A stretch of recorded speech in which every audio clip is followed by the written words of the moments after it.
ಇಲ್ಲ, ನಾನು ಈಗಲೇ ಹೊರಡಬೇಕು. ಇದನ್ನು ತಡೆಯಲೇಬೇಕು.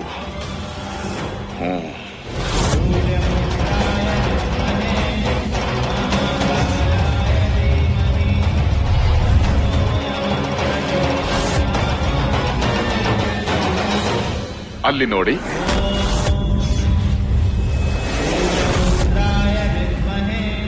ಮಹಾವಿಷ್ಣು ನನ್ನನ್ನು ಕುರಿತು ತಪಸ್ಸು ಮಾಡುತ್ತಿದ್ದಾರೆ.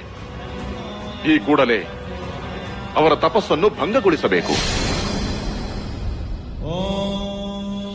ಯಮರಾಜ, ನಾನು ವಿಷ್ಣು ದೇವರ ತಪಸ್ಸನ್ನು ಭಂಗಗೊಳಿಸುವುದೇ? ಹೌದು ದೇವೇಂದ್ರ, ಚಿಂತನೆಗೆ ಸಮಯವಿಲ್ಲ. ಒಂದು ವೇಳೆ ಮಹಾವಿಷ್ಣು ತಪಸ್ಸನ್ನು ಪೂರೈಸಿದರೆ ಅವರು ಕೇಳಿದ ವರವನ್ನು ನೀಡಬೇಕಾಗುತ್ತದೆ.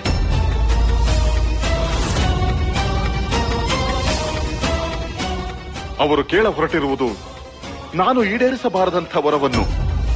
ಆದರೆ ನಮಗೆ ಎದುರಾದ ಎಲ್ಲ ಸಂಕಷ್ಟಗಳಿಂದ ನಮ್ಮನ್ನು ರಕ್ಷಿಸಿದವರು ವಿಷ್ಣು ದೇವ ಎಂಬುದನ್ನು ನೀವು ಮರೆತಿಲ್ಲವಷ್ಟೇ.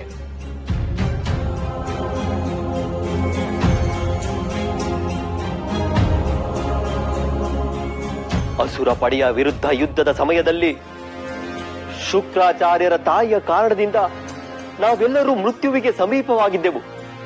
ಆ ಸಂದರ್ಭದಲ್ಲಿ ಮಹಾವಿಷ್ಣು ನಮ್ಮೆಲ್ಲರನ್ನು ತಮ್ಮ ಶರೀರದಲ್ಲಿ ಧಾರಣೆ ಮಾಡಿ ನಮ್ಮನ್ನು ರಕ್ಷಿಸಿದರು.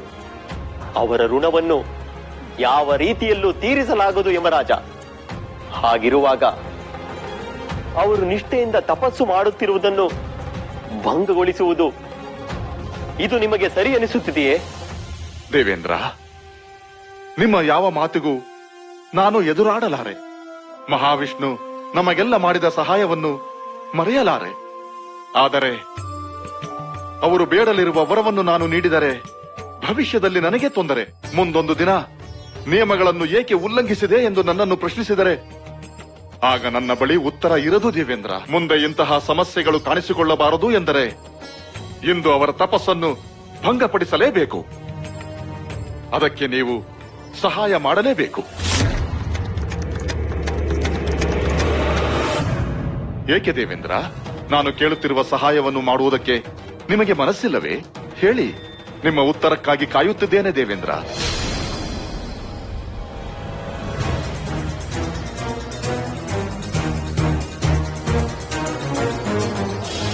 ಆಗಲಿ ಯಮರಾಜ, ನೀವು ಕೇಳಿದ ಸಹಾಯವನ್ನು ನಾನು ಮಾಡುತ್ತೇನೆ.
ಇಷ್ಟಾದರೂ ಮಹಾವಿಷ್ಣುವಿನ ತಪಸ್ಸು ಭಂಗವಾಗಲೇ ಇಲ್ಲ. ದೇವೇಂದ್ರ, ಇನ್ನು ಏನಾದರೂ ಪ್ರಯೋಗ ಮಾಡಿ. ಮಹಾವಿಷ್ಣುವಿನ ತಪಸ್ಸು ನಿಲ್ಲಲೇಬೇಕು. ಈ ತಪಸ್ಸು ನಿಲ್ಲಬೇಕೆಂದರೆ ಹೆಚ್ಚಿಸಿ, ಮಳೆಯ ಅಬ್ಬರವನ್ನು ಮತ್ತಷ್ಟು ಹೆಚ್ಚಿಸಿ.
ನಾರಾಯಣ ನಾರಾಯಣ, ಬ್ರಹ್ಮಾಂಡದ ಎಲ್ಲರನ್ನೂ ಸಮಸ್ತ ಲೋಕದ ಚರಾಚರಗಳನ್ನು ಕಾಪಾಡುವ ನನ್ನ ಪ್ರಭುವೇ ಸಂಕಷ್ಟದಲ್ಲಿರುವಾಗ ಯಾರನ್ನು ಬೇಡಲಿ? ಈಗ ಅವರನ್ನು ಕಾಪಾಡುವವರು ಯಾರು?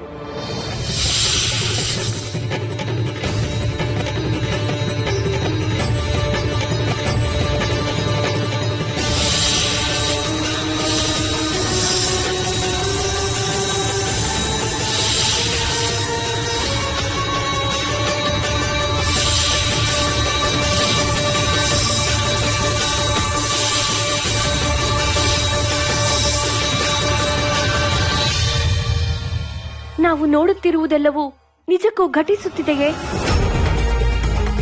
ಸ್ವತಃ ಆದಿಶೇಷನೇ ಮಹಾವಿಷ್ಣುವಿನ ಸೇವೆಗೆ ಮುಡಿಪಾಗಿರುವಾಗ ಯಕಶ್ಚಿತ್ ಸರ್ಪವೊಂದು ಅವರನ್ನು ನುಂಗ ಹೊರಟಿರುವುದೇ? ದೇವಿ, ನಿಮ್ಮಷ್ಟೇ ನಾನೂ ಸಂಕಟ ಪಡುತ್ತಿದ್ದೇನೆ.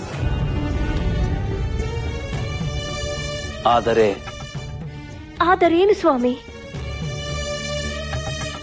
ಸೃಷ್ಟಿಯ ಪಾಲಕನನ್ನೇ ಸರ್ಪವೊಂದು ನುಂಗಲು ಹೊರಟಿರುವಾಗ ತಾವು ಹೀಗೆ ಮೌನವಾಗಿ ಬಿಡುವುದೇ?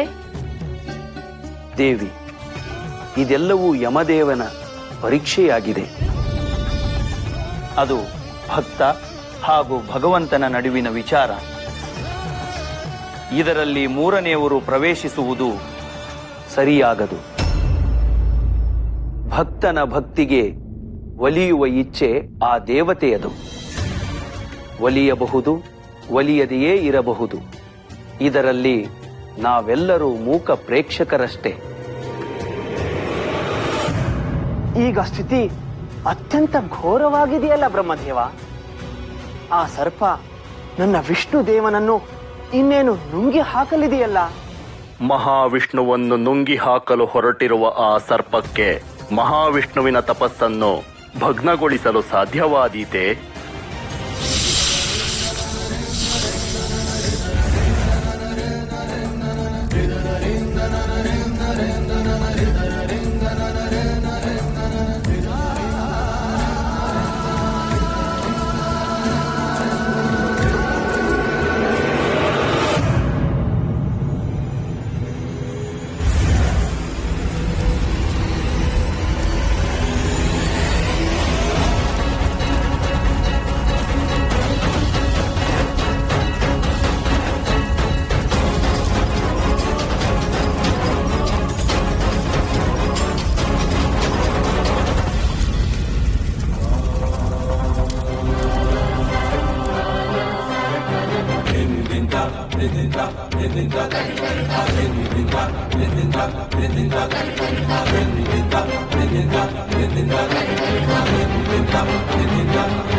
ಸ್ವಾಮಿ, ನಾವು ನೋಡುತ್ತಿರುವುದು ಸತ್ಯವೇ? ಹಿಮಚ್ಛಾದಿತ ಪರ್ವತಗಳೆಲ್ಲವೂ ಕರಗಿಯೇ ಹೋಗಿವೆ.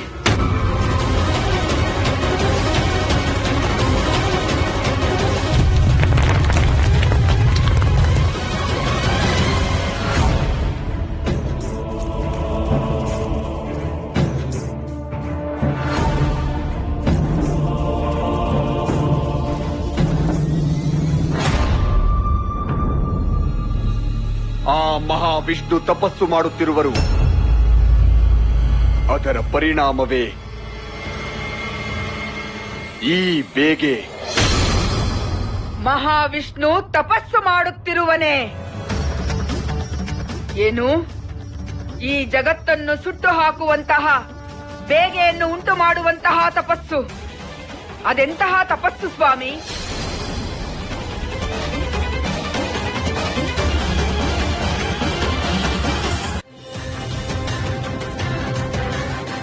ನನ್ನ ಶರೀರವೆಲ್ಲ ಒಣಗುತ್ತಿದೆ ಯಮದೇವ. ಬೆಂಕಿಯದೆಗೆ ಏಳುತ್ತಿರುವಂತೆ ಭಾಸವಾಗುತ್ತಿದೆ. ಇದೆಲ್ಲವನ್ನು ತಡೆಯಿರಿ ಯಮದೇವ, ಇಲ್ಲವಾದರೆ ಸೃಷ್ಟಿಯಲ್ಲಿ ಯಾವುದು ಉಳಿಯುವುದಿಲ್ಲ ಯಮದೇವ. ಬೇಗನೆ ಏನಾದ್ರೂ ಮಾಡಿ.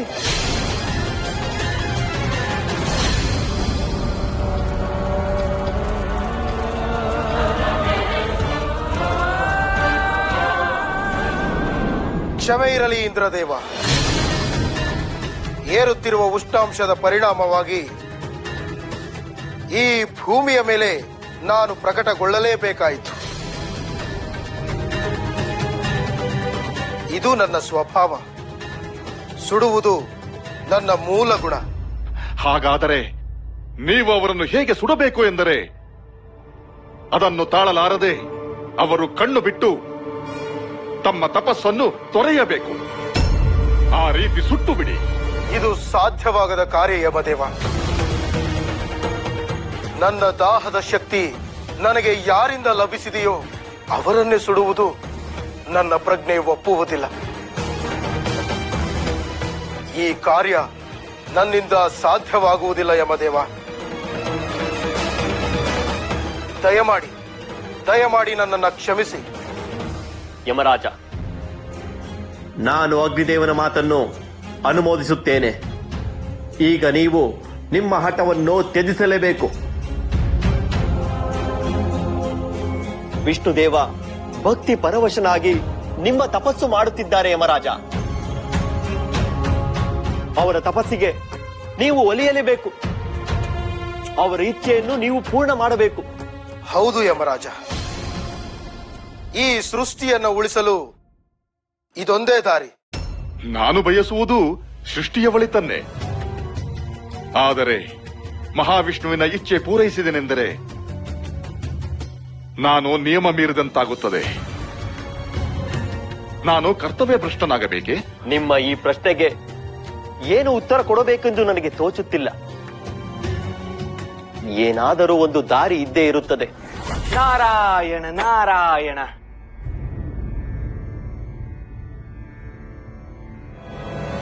ಯಾರನ್ನೇ ಆಗಲಿ ಯಾವುದನ್ನೇ ಆಗಲಿ ಸಂಪೂರ್ಣವಾಗಿ ಸಂಹಾರ ಮಾಡುವ ಅಧಿಕಾರವಿರುವುದು ಸಂಹಾರ ದೇವತೆಯಾದ ಮಹಾದೇವನಿಗೊಬ್ಬನಿಗೆ.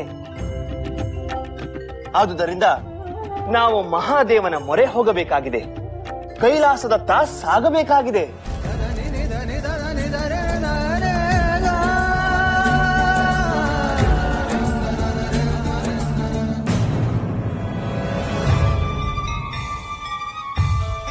ನಿಯಮಗಳಿರುವುದು ಲೋಕ ಕಲ್ಯಾಣಕ್ಕಾಗಿ, ಸೃಷ್ಟಿಯ ಒಳಿತಿಗಾಗಿಯೇ ಅವುಗಳನ್ನು ರಚಿಸಲಾಗಿದೆ. ಅದೇ ನಿಯಮಗಳು ಜಗತ್ತಿನ ದುಃಖ, ಅಶಾಂತಿ, ಅಸಹನೆಗೆ ಕಾರಣವಾಗುತ್ತಿದೆಯಾದರೆ ಅವಶ್ಯವಾಗಿ ಆ ನಿಯಮಗಳಲ್ಲಿ ಪರಿವರ್ತನೆ ಮಾಡಲೇಬೇಕು. ಅವಶ್ಯವಾಗಿ ಮಹಾದೇವ. ಇಂದಿನ ಸ್ಥಿತಿಗೆ ಅನುಕೂಲವಾಗುವಂತಹ ಪರಿವರ್ತನೆಗಳನ್ನು ಮಾಡದಿದ್ದರೆ ಅನಾಹುತವೇ ಸಂಭವಿಸುತ್ತದೆ. ಮಹಾವಿಷ್ಣುವಿನ ತಪಸ್ಸನ್ನು ತಡೆಯುವ ಎಲ್ಲಾ ಪ್ರಯತ್ನಗಳಿಂದ ಸಮಸ್ತ ಸೃಷ್ಟಿಯೇ ಅಪಾಯದ ಸ್ಥಿತಿಯಲ್ಲಿದೆ. ಉಷ್ಣತೆ ತೀವ್ರವಾಗಿ ಅಗ್ನಿದೇವನು ಪ್ರಕಟಗೊಂಡು ಇನ್ನೇನು ಸೃಷ್ಟಿ ಹೊತ್ತಿ ಉರಿಯುವ ಹಂತದಲ್ಲಿದೆ. ಹೌದು ಮಹಾದೇವ, ನಾವೆಲ್ಲರೂ ನಮ್ಮ ನಮ್ಮ ನಿಯಮಗಳಿಗೆ ಬದ್ಧರಾಗಿರುವುದರಿಂದ ಅಸಹಾಯಕರಾಗಿದ್ದೇವೆ.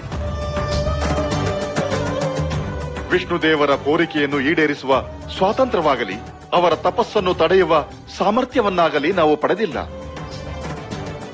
ಪ್ರಸ್ತುತ ನಿಯಮಗಳ ಪುನರ್ರಚನೆಯೇ ಇದಕ್ಕಿರುವ ಪರಿಹಾರ ಎಂಬುದು ನಮ್ಮೆಲ್ಲರ ಅನಿಸಿಕೆಯೂ ಆಗಿದೆ.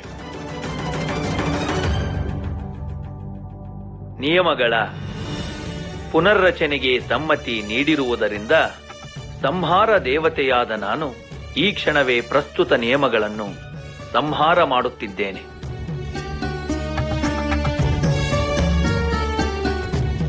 ಇಂದಿನಿಂದ ಮಹಾವಿಷ್ಣು ಯಾವುದೇ ನಿಯಮಗಳ ಚೌಕಟ್ಟಿಗೆ ಒಳಗಾಗಿರುವುದಿಲ್ಲ. ಅವರು ನಿಯಮ ಮುಕ್ತರು. ಲೋಕ ಕಲ್ಯಾಣಕ್ಕಾಗಿ ನಾನು ಈ ಬದಲಾವಣೆಯನ್ನು ಈಗಲೇ ಘೋಷಿಸುತ್ತಿದ್ದೇನೆ. ಶಂಭೋ ಶಂಕರ, ನಿಮ್ಮ ಮಾತುಗಳನ್ನು ಕೇಳಿ ಕೃತಾರ್ಥರಾದೆವು ತಂದೆ. ಈ ನಿಮ್ಮ ನಿರ್ಧಾರದಿಂದ ಸೃಷ್ಟಿಗೆ ಮರುಜೀವ ಬಂದಂತಾಗಿದೆ. ಧನ್ಯವಾದಗಳು ಮಹಾದೇವ. ಯಮದೇವ, ಹಾಗಾದರೆ ನೀವು ಮಹಾವಿಷ್ಣುವಿನ ಮುಂದೆ ಪ್ರಕಟಗೊಂಡು ಅವರ ತಪಸ್ಸನ್ನು ಅಂತ್ಯಗೊಳಿಸಬಹುದಲ್ಲವೇ? ಲಕ್ಷ್ಮೀ ದೇವಿಯ ಇರುವಿಕೆಯ ವಿವರವನ್ನು ನೀವು ಅವರಿಗೆ ತಿಳಿಸಬಹುದಲ್ಲವೇ? ಅವಶ್ಯವಾಗಿ ದೇವರ್ಷಿಗಳೇ, ನಾನಿನ್ನು ಹೋಗಿ ಬರುತ್ತೇನೆ ಮಹಾದೇವ.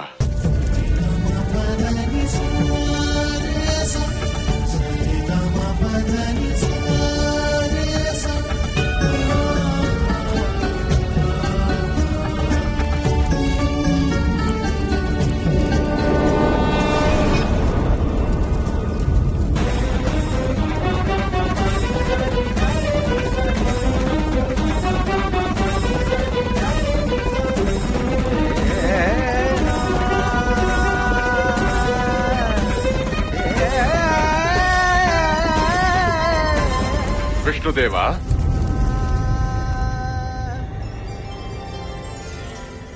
ಕ್ಷಮಿಸಿ.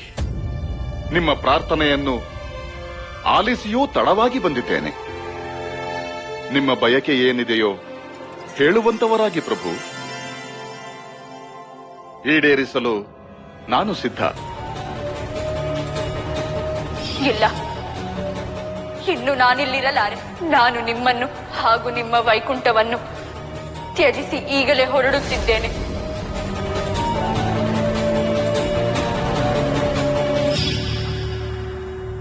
ನನ್ನ ಹೃದಯದ ಆಶಯ ನಿಮಗೆ ತಿಳಿದೇ ಇದೆ.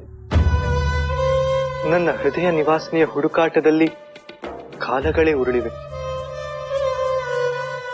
ಅವರು ಎಲ್ಲಿರುವರು, ಹೇಗಿರುವರು, ಅವರ ಇರುವಿಕೆಯ ವಿವರವೆಲ್ಲವೂ ನನಗೆ ಬೇಕು. ದಯಮಾಡಿ ಕರುಣಿಸಿ ಯಮರಾಜ.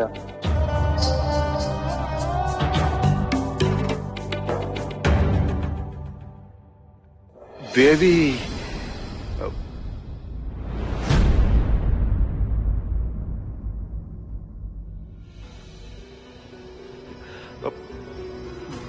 ಭೃಗು ಮಹರ್ಷಿಗಳ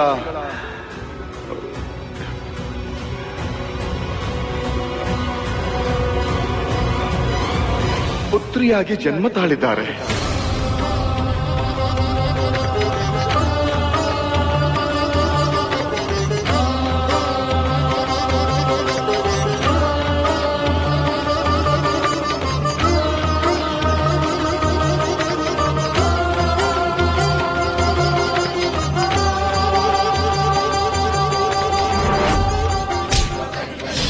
ಈ ಅವಮಾನದ ಪರಿಣಾಮ ನಾನು ನಿಮಗೆ